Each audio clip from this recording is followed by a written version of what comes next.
If you are struggling to share your Pinterest profile with someone in this video, I will show you the fastest way to do that. But make sure to watch the video till end so you don't make a single mistake.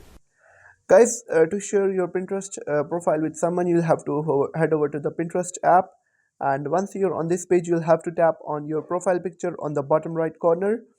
And then you'll have to tap on your profile picture again on the top left corner to head over to your Pinterest profile. Now on the top right corner next to the gear icon, you'll be able to find an option of share. You'll have to tap on it like this, and you'll be able to find a lot of different options like Facebook, Instagram, WhatsApp. You can tap on any one of those applications to share your link on those applications.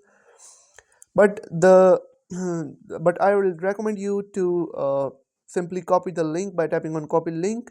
The link will be copied and you can go to any application and you can paste that link and you can send it to anyone, so that the user that you'll send the link will be able to view your profile on Pinterest. So that's how you can easily share your Pinterest profile. If this helped you out, hit that subscribe button because it really supports the channel, and comment below if you got stuck out anywhere. I will definitely help you out.